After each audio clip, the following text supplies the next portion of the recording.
Hello everyone and welcome back to My Hero Academia Podfics. Today is the continuation of the Coffee Shop Hero. This will be Part 6, Chapter 6. Floorboards were a funny thing in the Midoriya family. Throughout his childhood, Izuku remembered his mother teaching him the best method to hide important things in them and where to look for said items. By the time he was 6, it wasn't uncommon to find a loose board booby-trapped for him to unlock treasure inside as an incentive.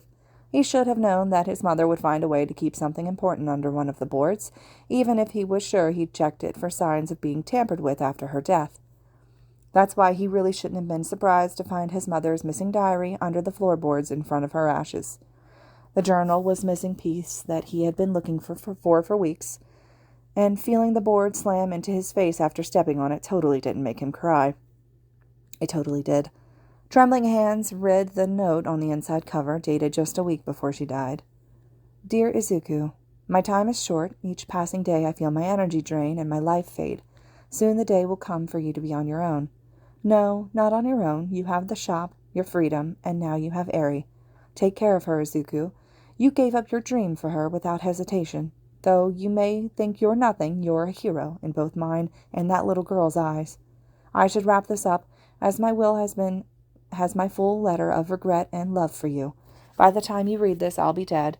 The board had a trigger on it, with the timer set to unlock sometime after you turned 15. I bet you had a surprise when it came loose, huh? I have a feeling you cried when it hit you in the face, so much like myself. Anyways, inside is everything I did. It's not all pretty, Izuku. If I could ask, I'd ask for you to not read it, especially what I did to earn Eri's new identity. But I can't. There are people out there who would use your ignorance against you, people who know everything I've done. So, my son, read and see what your mother allowed herself to become. I've accepted that you'll hate me afterwards. But that's okay. Know that no matter what you do after reading my journal, that I will always love you from the bottom of my heart.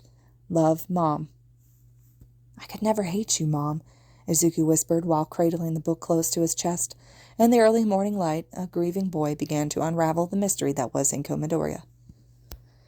Why must humans be so cruel? My sweet parents who once held me close and spoiled me kicked me out as soon as I told them about Hisashi and my baby. They had never been this angry, even when my nightly activities from high school came out. Who knew breaking the law was less of a disgrace than a pregnancy?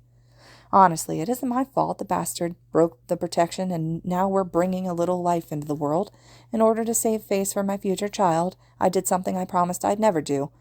I married someone I don't love. Hisashi seems nice enough, but Sho warned me at our wedding that the man wasn't to be trusted. I scoffed at my former partner, thinking the man was harmless. He is just a businessman, and I am a former vigilante, and one of the best information analysts on the web. Izuku stopped there with a gasp. His mother was a vigilante? His sweet, doughy mother? And an analyst? Well, that last one was believable, as her online writing freelancing always brought favors, and the analyst Green Viper stopped working around the time that their shop opened. The user was less moral than Izuku was in their posts, and frequently sold to both sides, depending on the past. But those skills were being used differently now. He remembered his mother walking him through the bare bones on how to break down situations and people at the same age. Most children practice reading comprehension. At the time, he assumed, as all children do, it was just for his future as a hero or something. Well, it certainly aided his future in the end. Figuring he'd dwell on that later and find out which vigilante his mother was exactly, Izuku pressed on. The next entry was dated almost a year later, right after his birth. Izuku joined us several months ago. He's the most precious baby in the world. I can already tell he'll do something amazing, and not just my motherly love speaking. Every time I look at his blotchy face, hope fills me. It's like my past doesn't matter. It doesn't matter about the people I killed or that Hisashi is a villain. That's right. The man hangs around those I used to hunt. Then again, am I any better? Vigilantes are illegal, and I killed 12 villains in my time. Promising to never kill again does nothing for my guilt. Every face haunts me, until I see my Izuku. He's so innocent. I promised myself I'd keep him out of my world, never let him see the delinquent his mother was, never let him see the Green Viper for who she just last week ruined a Yakuza boss's rival for enough money to settle her hospital bills, and who gleefully thanked the man for promising her a favor when she wished. In the end, I'm just a different kind of villain than Hisashi, aren't I? Will Izuku be like his parents? No, Izuku must grow up pure. If I'd only listened to Sho, though Hisashi knows about my past and threatened to post my vigilante identity if I told anyone about his friends. The man thought I didn't know about him. Maybe I should have killed him quietly. No, chances are his murder would bring too many questions, and I promised never to kill again. Asking Sho to kill him would feel like I failed, like I can't even manage my own problems. Turning the page was another entry, this time frame from around the time Izuku turned 2. Hisashi left on a job in the States. Izuku cried for a couple of days, but I was relieved. We made a deal that he stays away and sends money in exchange for me not telling anyone. It's a mutual beneficial agreement, as our respective skeleton-filled closets are always ready to swallow us if we let our guard down. Oh, Izuku is crying again for that silly All Might video. Doesn't he realize he won't be like All Might? Izuku blinked, but grinned at the next statement. He's going to be 1,000,000 times better. Hearing Eri starting to wake up, Izuku continued reading at a faster pace before arriving at an entry towards the back, dated as soon as that horrid doctor appointment happened. It's official. I'm a monster. There's no redemption for me now. Helping save that man for Izuku to get a quirk. How can I look Izuku in the eyes knowing I helped find and kidnap the infamous Dr. Fatebreaker? This is bad, but when Sho called, I couldn't turn him down. He was my rock, my crush as a child, my partner. Dr. Fatebreaker, the only reason the Yakuza remained in power in northern Japan during the rise of heroics, his quirk, known to be some kind of ultimate healing ability, managed to heal anyone of any injury, including himself, with just water, hence the moniker Fatebreaker. The man had been in hiding, and was employed by every Yakuza syndicate while evading police like a slippery snake. Izuku's mother had him do a report about what he thought happened to the doctor, when everyone else thought he had died. Looks like his prediction of kidnapping was right. I couldn't say no when Sho called crying, begging for a favor to save his sensei. Sho and Inko, the unstoppable vigilantes, taking down 5 crime rings when they were barely 15. That was us. That was me. That was Sho. But then he left to follow that man known to steal quirks and torture people for enjoyment. I washed my hands of him when Izuku was born. But then he called, and I caved. Using Green Viper, I pinpointed where the Chinese heritage Yakuza surgeon, Dr. Fatebreaker, had retired to, and helped Sho kidnap him. I helped hold the monster down while the dying boogeyman Sho served ripped out the quirk, and when the boogeyman used a 500-liter bucket to make himself unstoppable again, despite that wound from All Might, I bowed and left to make Katsudan for Izuku. All I could think about was using it to make Izuku happy. Again, I am a monster. As I write this, even my tears can't hide the joy and disgust I felt at seeing my old friend, though he fell so low. Sho Kurogiri, why did you ask me to sell my soul, and why did I say yes? After that last line, Izuku had dropped the journal like it was full of hot coals. Spending the next 30 minutes puking bile as Eri cried, thinking he was dying, Izuku had processed what he learned. His mother was a vigilante, a hacker, an analyst, a helper of villains. She helped and seemed to love the man who was after his friends, no, families, lives. Sho Kurogiri. Of course, he should have connected the dots about the friend she'd sigh about when he was younger. She would tell about her first love, how they didn't get together because of some big fight about his choices, but that in the end they were the same. It all clicked, and a villain that fought yet survived, All Might could steal quirks. She'd helped him. Mom, what do I do?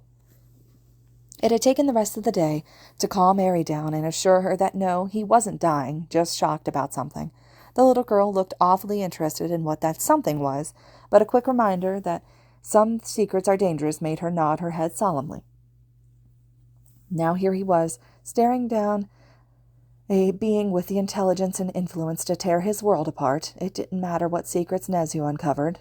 Eri, the Yakuza, the connection, many villains, so much less Sho Kurogiri. Any of them would have been able to end his happy life of stability with Eri.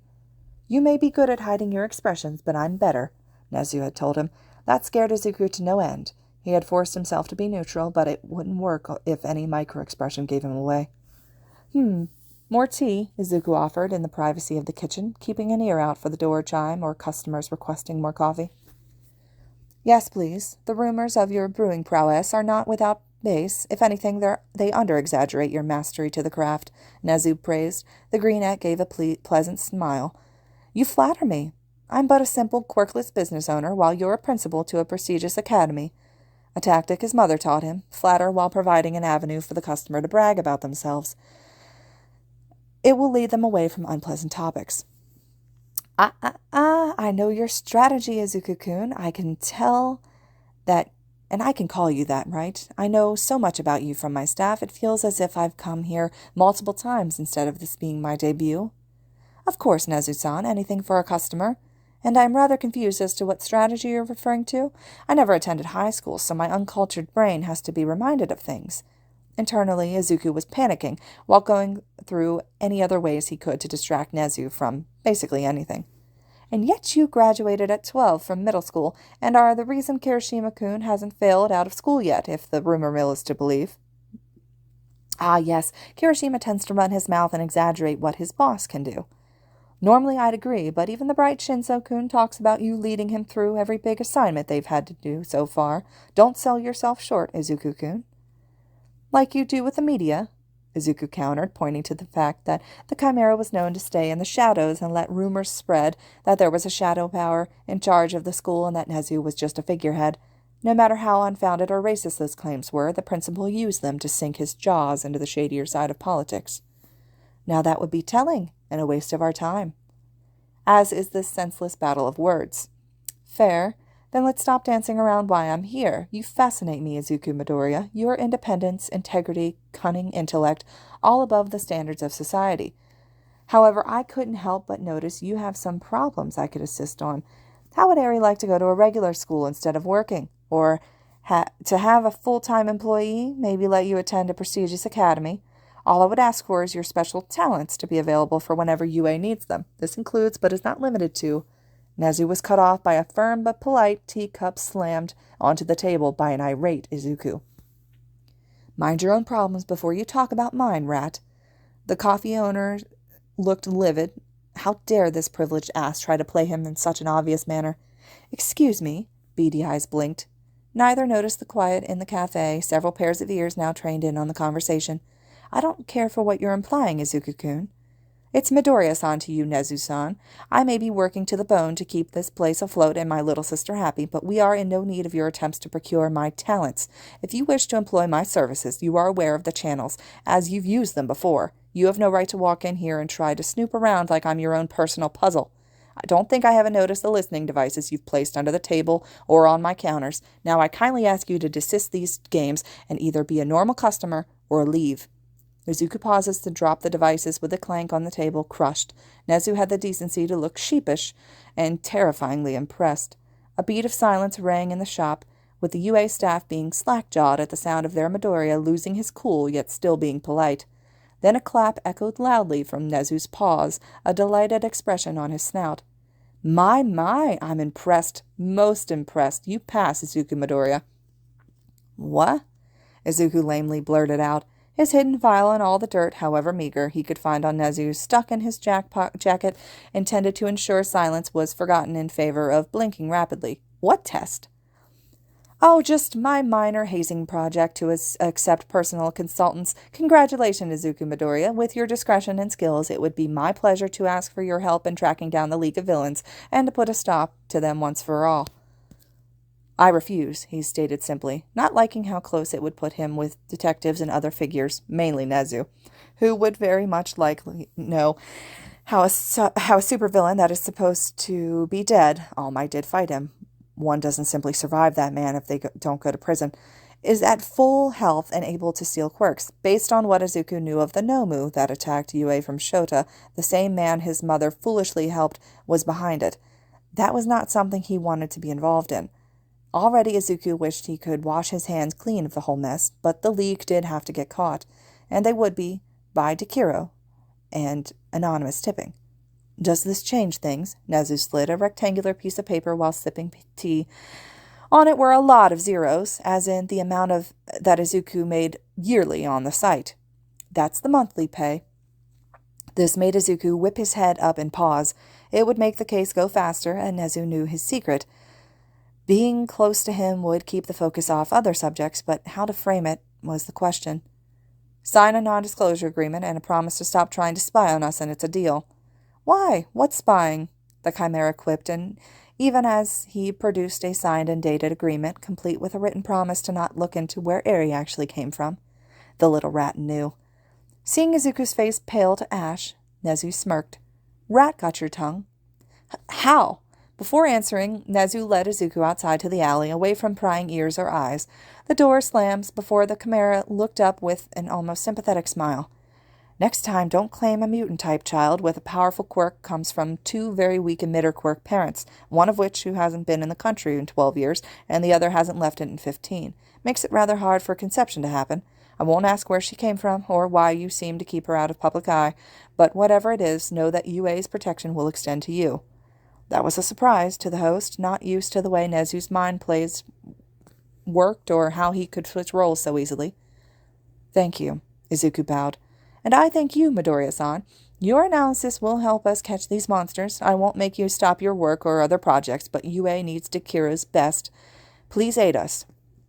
Receiving a firm nod in return, the pair went back to the main area of the shop, with a stern look from Nezu keeping the teachers from questioning it. Who wants more coffee? With Izuku's chipper question and invisible tension dissipated and warmth returned, only to be replaced with chaos when an extremely hyper Eri practically dragged Kirishima and Bakugo through the door, an ice cream cone dripping down her hand. Nii-san, we had 3 whole ice cream cones and hamburgers. You did you? Izuku knelt down and patted Eri's head, figuring he would just make the idiots play with her to burn that extra energy off. There's a reason one doesn't let small children get sugar highs. Already the babysitter duo looked dead, and Izuku was keeping the glee off his face over how they'd feel after they'd burned her energy up. Yep, now I'm super happy. Can we have a dance party? She begged. Yeah, a dance party! A certain blonde parakeet screamed. The babysitters tried to scoot out, but Shota caught Izuku's look and blocked the door. Not one to deny his sister anything, he patted her head. Of course, but I'm busy right now. Why don't you take your new friends and Yamada-san upstairs? Your favorite song is already in the disc player. Whoa, really? Yes, now shoo. Up the child ran, leaving Bakugo looking ready to explode, and Kirishima was crying. Boss, that was so unmanly, the redhead wailed. What's unmanly is breaking Eri's sugar limit. You disobeyed my instructions, and now you have to live with the consequences. Now, up. Dejectedly, the worker walked up, with snickering from the teachers lighting his way. Yamada thankfully took Bakugo with him as well. Soon the bane of Izuku's existence started playing, though the security video he pulled up on his laptop for the shop to enjoy made it worth it. I am so keeping this for blackmail, Aizawa sighed blissfully. Young Midoriya, are you sure this isn't invasive? Yagi-san fidgeted, but kept watching. Yagi-san, it's my apartment, Izuku pointed out. And you have security cameras in your living room. Why, exactly? Powerloader and Midnight asked in unison. Both Izuku and Nezu blinked as one, answering together. The question is, why wouldn't you have one?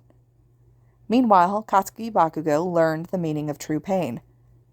We wonder, are you ready to join us now? Hands in the air, we will show you how. Come and try. Eri and Yamada-sensei and Kirishima danced with gusto, belting out the sing-along off-key song. It was awful. How the voice hero failed so terribly at singing would forever be a mystery to him. Bakugo wanted to puke. Worse was his inability to say no to Eri, brightly leading them through the different moves. So here he was, a top student at UA, champion of the sports festival, waving his hips and hands through the air. The only consolation was that Deku wasn't there to see. Let's do Let It Go next, Eri suggested. Suddenly dying by Disney seemed very plausible. Problem child, Shota groused over his coffee, long after the others, minus the dancing troupe, as the private pro-hero Discord was calling the video. Eri's face had been obscured, but the scene was still golden. The duo had been discussing the conversation with Nezu, and how the creature could have unraveled Dikiru's identity. Shota-san, I'm working with you now. Officially, that is. Nezu had agreed that the underground hero would make a fantastic contact. If possible, the man looked even more done, though. Of course, I'd be given more work. So what case is the rat making you help on? My Yakuza case or the UA child abuse case for Bakugo? The League of Villain Elimination case, Izuku admitted. Shota took a deep breath and slumped down on the couch. Well, fuck, I'll never be rid of you now. Ha, Yeah, Shota-san, not that I don't enjoy your company, but why are you in your sleeping bag here? He deadpanned while ignoring the jibe. However, he was already pulling out those thick files on the league Nezu left with him, with instructions to be ready for a discussion in a couple days when the principal returned. Just knowing I'll have more work because of you, problem child, makes me too tired to move. Wake me in the morning. I feel like you're abusing my hospitality. Tell that to my sleeping bag, problem child. This concludes Part 6, Chapter 6 of The Coffee Shop Hero. Hope you guys are still enjoying this one. I'll have the 7th chapter and 7th part up here as soon as possible. Thank you all so much for listening.